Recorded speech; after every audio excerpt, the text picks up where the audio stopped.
Herbert, þú hefur verið í borgarafundunum. Við ætlum að reyndar að sýna hér mjög skemmtilegt myndband á eftir sem þú hefur tekið saman svona, sem svona eins konar yfirlit yfir það sem hefur verið að gerast á fundunum.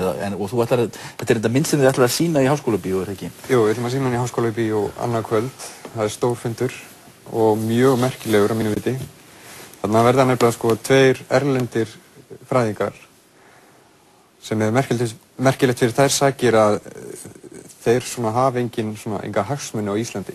Þannig að við fáum þetta kannski frá alveg nýju sjónarhorni. Ég er búinn að lesa ræðuna hans Róberts og hún er mjög, allir þurfa að heyra hana. Robert Wade er reyndar sko maður sem varaði við þessu já, einmitt. Og átti svo í blaðadeilum við Portes og Baldursson einmitt.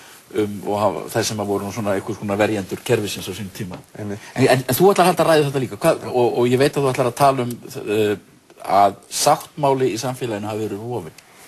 Já, ég kem svolítið inn á samfélagssáttmálan bara, ástæða þess að fólk gekk í samfélög var til að verja hvort annað og eignir hvors annars og það, mér finnst, ég veit ekki hversu mikið ég á að fara inn á þessa ræðu mína, mér langaði eiginlega meira að tala um fundin sem slíkan en mér langaði að koma að framfæra að viðskiptaráð verður þarna, að panel og þau munu sitja fyrir svörum. Viðskiptaráð? Nei, Viðskiptaráð Íslands. Í alvörunni? Viðskiptaráð Íslands, já. Þeir eru alltaf að senda sína fulltrúa, koma og svara fyrir sig. Já. Og svo verða formenn flokkana líka og þessir erlendu fræðingar, það er Rafaela Tenconi sem er haffræðingur hjá Straumi í London og Robert Wade og Sigurbjörg Sigurgeirsdóttir sem hefur komið hingað í þáttinn tíðin. En þetta er þetta mjög merkilegt með viðskiptaráð því að menn hafa verið að skoða samþykktir viðskiptaráðs og það kom ljós að þær hefðu allar orðið að 90% af því sem kom frá viðskiptaráði varð að lögum og reglum á Íslandi. Ég held að það verið 9% sem stóð út af. Þetta er mjög öflugur þrýstihópur. Þetta er sennilega öflugasti þrýstihópur. Fyrir utan LÍU kannski. Já. En heyrðu, ég ætla að fá að sjá brot úr myndinni þinni. Við erum líka að taka fram að þó að það séu erlendi fræðingar að tala á ensku þá ætlum við að þýða þetta allt. Fundurinn sem slíku fer fram á íslensku. Þannig að allir að mæta. Já, það er í Háskólabíó. Háskólabíó klukkan 8. Sjáum þennan myndbút. Pabbi minn er ríkari en pabbi þinn. Er það ekki pabbi? Elsku litli engillinn, það er enginn ríkari en pabbi þinn. Ég á milljarða í massavís og marmarahöll í paradís. Er með hagstæða afkomu eigin fjár, arðsemi fjármagns og góð í ár. Ég á 18 skip á sjó og eyjuna Borneó. Þetta er ekkert. Pabbi minn tekur pabba þinn sko í nefið hvenær sem er. Hann er með viðamikla starfsemi í ótal löndum og hefur fjárfest gríðarlega í fjarskiptaiðnaði. Stefningin er þessi. Allir á Íslandi eru tilbúnir til þess að trúa öllu upp á alla.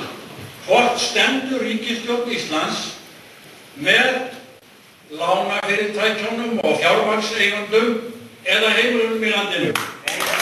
Björgólfur, ég hef alltaf verið dugleg að vinna. Ég vann í sjoppu, ég þjálfaði fótbolta, ég vann á lager, ég kenndi börnum, ég raðaði trópi í hillur. Ég reyndi einu svona að selja pressuna en þá hrópaði á mig gamall maður að pressan væri rusl. Ég hætti að selja pressuna. Þá hélt ég að gamlir menn hefði alltaf rétt fyrir sér. Björgólfur Höllu Gunnarsdóttir, þakk kærlega fyrir þetta. Þið viti hvers Gunnarsdóttir hún er.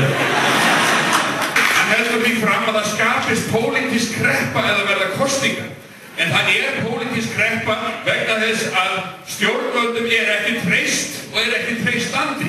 Hér þarf að setja fólk óháða rannsóknarnefnd sem löggjafarvaldið kemur að og við þurfum að fá öll þessi atriði upp á borðið því annars getum við ekki byggt þetta land með trúverðum hætti þar sem jöfnuðum, samhjálp og réttlæti okkar leiðarljós en þau þurfa að vera okkar leiðarljós því annars getum við bara gleymt þessu.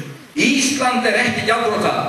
Það er nýfrjálshyggju græðgiskapítalisminn og flokkarnir sem báru hann fram sem er gjaldþrota. Ætlið að komast að því fyrir okkur, hver lánaði Jóni Ásgeirinn að peninga? Ég er formaður viðskiptanefndar Alþingis, ég skal strax á mánudagsmorgun og fundi nefndarinnar kalla eftir þessu upplýsingum. Það var engin spilling í sambandi þessu sölu.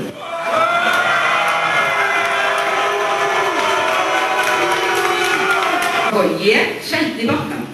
Og ég kannast mjög vel Ríkisendurskoðun og umboðsmaður Alþingis hafa stimplað þessa sölu og sagt hún fór faglega fram. Svo ætla ég að segja bara lokum að ég bara hlakka til að sjá hvað næst.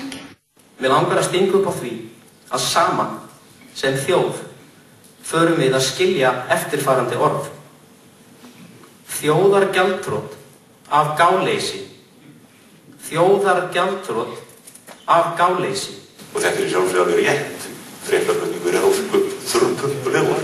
Ég held ég hafa lært það hér að við erum kannski að minnka þessi viðtöl við ráðherra, þeir segja hvort ekki neitt.